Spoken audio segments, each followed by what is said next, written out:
할렐루야, 화요일입니다. 오늘도 새벽에 만난 하나님 오신 여러분들을 환영합니다. 기도하겠습니다.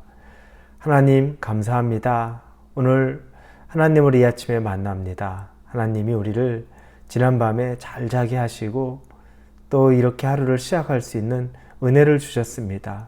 하나님이 허락하지 않으면 우리가 어떻게 이 날을 맞이하겠습니까?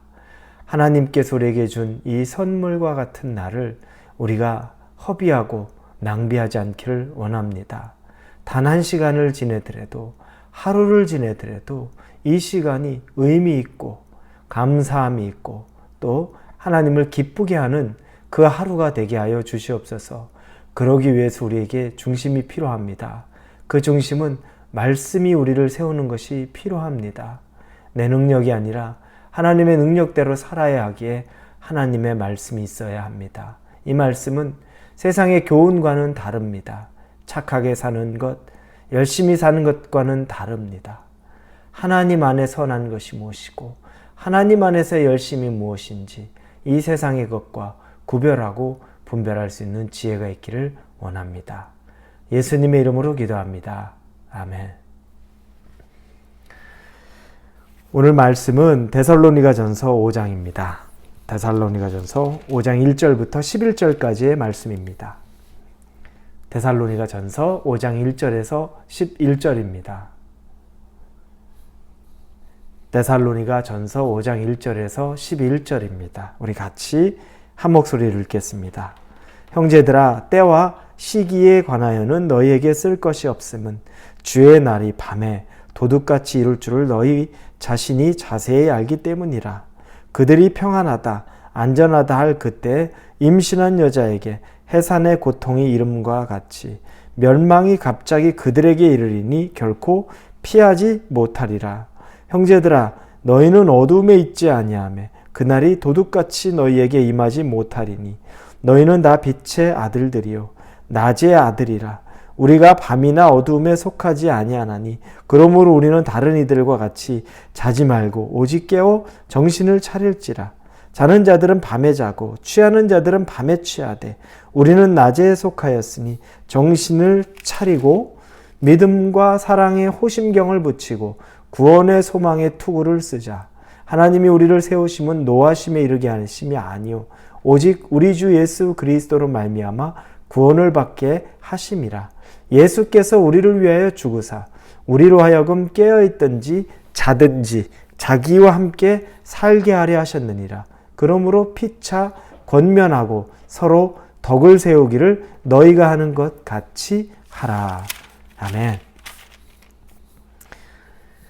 우리는 어제 본문을 통해서 데살로니가 교인들이 먼저 죽은 자, 공동체 가운데서 먼저 죽은 자들, 그들이 과연 어떻게 될 것인가?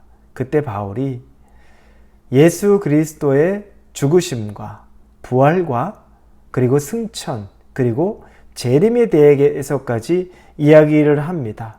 안심하라고 말하죠. 우리가 다시 하나님 나라에서 만날 것을 이야기했던 겁니다. 그렇게 이야기하자 데살로니가 교인들이 당연히 궁금한 건 그러면 예수님은 오실 텐데 언제 오시느냐라는 거죠. 그리고 어디로 오시느냐, 언제, 어디로, 시기와 장소의 문제, 이건 여러분 누구에게나 궁금합니다. 한 예로 우리에게 어떤 손님이 방문한다고 해보십시오. 너무 기대하고 반가운 손님입니다. 정말 보고 싶고 내가 제일 좋아하는 사람이 만약 찾아온다고 하면 언제 온대? 언제 온대? 날짜 세지 않습니까? 언제 온대? 그리고 어디로 온대? 이런 것들 우리가 짐작할 수 있죠. 당연히 반가운 손님이면 그때를 계속 계산하면서 언제 올지에 대해서 생각하는 건 당연합니다. 그런데 거기에 대해 바울이 해줄 말은 없습니다. 왜냐하면 그 때와 시는 그리고 장소는 바울이 알 수 있는 것이 아닙니다. 아무리 하나님과 친밀하게 영적인 비밀을 알고 있다고 해도 하나님이 그것은 바울에게 또 심지어 아들에게까지도 말씀하지 않으시고 그 때와 시는 아버지만 아신다고 말씀에 쓰여 있습니다. 그래서 바울이 오늘 본문 11절에 형제들아 때와 시기에 관하여는 너희에게 쓸 것이 없음은 이렇게 말합니다. 아주 당연한 얘기죠. 본인이 알 수 없는 거라는 겁니다. 자, 이제 때와 시기는 모릅니다.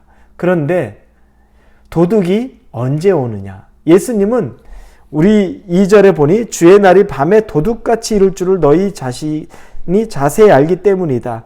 주님이 오시는 게 밤에 도둑같이 온다고 말합니다. 왜 이런 비유를 썼을까요? 여러분, 도둑이 올 때 알리고 옵니까? 아니죠. 그러면 뭐 다 준비하죠. 누가 도둑을 맞습니까? 그런데 도둑은 알리지 않고 옵니다. 그래서 우리가 무방비일 때 주로 밤에 많이 오죠. 요즘에는 뭐 낮에도 많이 온다고 하지만 옛날에는 밤에 많이 옵니다. 밤은 어떤 때입니까? 이제 가장 마음 편안하게 쉬고 자고 그렇게 좋은 때다라고 생각하는 그때에 바로 도둑이 들어서 밤새 훔쳐서 가기도 하고 강도짓을 하기도 합니다. 사람이 가장 쉬는 그 시기에 마음도 몸도 풀어져 있는 그 시기에 도둑이 오죠. 이 비유로 예수님이 오시는 때를 그렇게 말합니다. 그래서 밤에 도둑같이 오실 거라. 그러면서 바울이 우리에게 권면하는 것은 7절에 6절 뒷부분에 오직 깨어 정신을 차릴지라 라고 말합니다. 깨어 정신을 차리라고 말합니다. 깨어서 정신을 차리라. 여러분, 그러면 밤에 잠 안 잡니까?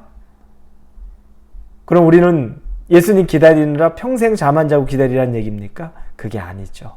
깨어 기다리라는 건, 우리에게 정신을 차리라는 건 바로 밤과 낮을 비유로 들었지만 우리가 영적으로 깨어 있어야 된다는 것을 말합니다.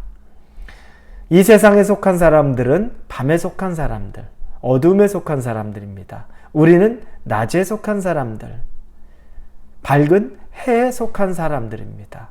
우리에게 깨어 있으라라고 말하는 것.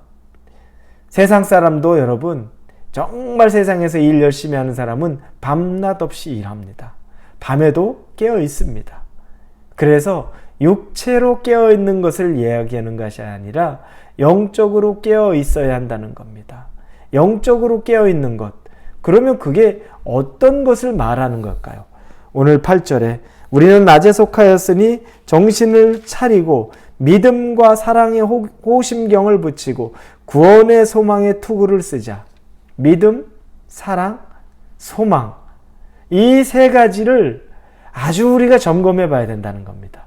여러분이 영적으로 깨어 있는지 영적으로 깨어 있지 않는지는 이 세 가지를 한번 봐야 됩니다. 여러분이 하나님의 믿음 안에 서 있습니까? 오늘 하루를 살아가시면서 여러분이 어떠한 난관이 오고 어려움이 오고 걱정이 와도 여러분이 믿음으로 여러분의 가슴, 호심경, 우리의 가슴을 지키는 것, 믿음으로 여러분이 그것들을 극복하고 있습니까? 여러분 안에 하나님에 대한 사랑이 있습니까? 그래서 사람에 대한 사랑도 있습니까? 여러분 안에 예수 그리스도의 재림에 대한, 구원에 대한 소망이 있습니까?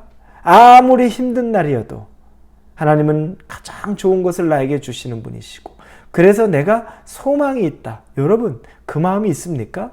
이 믿음과 사랑과 소망이 있는지 없는지가 영적으로 깨어 있는지 죽었는지의 구별점입니다. 바쁘게 세상에서 낮에도 일하고 밤에도 일하는 것, 그래서 잠 안 자고 일하고 그 사람에게 예수님이 오면 만나줄 것 같습니까? 아니요. 그거랑은 다릅니다. 그래서 우리가 낮을 두려워하고 밤을 두려워하고 예수님이 언제 오실까? 두려워할 필요가 없습니다. 그래서 10절에 예수께서 우리를 위하여 죽으사 우리로 하여금 깨어있든지 자든지 자기와 함께 살게 하려 하셨느니라. 우리가 깨어있든지 자든지 자기와 함께, 즉 우리가 영적으로만 하나님과 동행하고 있는 그런 영적인 깨어있음이 있으면 우리가 육체적으로 밤이든 낮이든 상관이 없다는 겁니다. 반면에 어둠에 속한 예수님을 모르는 사람들은, 구원받지 못한 사람들은 아무리 밤에 깨어있고 낮에도 깨어있고 눈을 번뜩이면서 세상에서 제일 바쁘게 열심히 일한다고 할지라도 예수님이 도둑같이 오실 때 그분을 맞이할 수가 없다는 겁니다. 이게 여러분 구원받은 사람과 구원받지 않은 사람의 차이입니다. 여러분 안심하십시오. 우리는 구원이 임했습니다. 대신 우리가 해야 될 건 뭡니까? 영적으로 더 깨어 있어서 그분이 오시는 때를 기쁨으로 준비하는 건 우리에게 해야 될 일 중에 하나입니다. 오늘 여러분이 믿음에 서 있는지 꼭 확인하십시오. 여러분이 하나님 사랑하고 옆에 있는 여러분 주변의 사람들에 대한 사랑의 마음이 있는지 확인하십시오. 어려운 일이 있어도 여러분이 소망 가운데 있는지 확인하십시오. 이것들이 여러분 안에 있다면, 여러분이 예스라고 말할 수 있다면 영적으로 여러분은 깨어 있는 겁니다. 그러나 여러분 이런 부분에 있어서 여러분이 마음을 지키지 못하고 여러분의 이런 흔적들이 있지 않다면 여러분 영적으로 깨어 있어야 합니다. 잠들어서는 안 됩니다. 세상의 사람들과 똑같아서는 안 됩니다. 그 깨어 있음이 있는 저와 여러분이 되기를 예수님의 이름으로 축원합니다. 기도합니다. 아버지 감사합니다. 영적으로 깨어있기를 원합니다. 그래서 예수님 오심을 준비하는 하루하루를 살아가게 하여 주옵소서. 예수님의 이름으로 기도합니다. 아멘.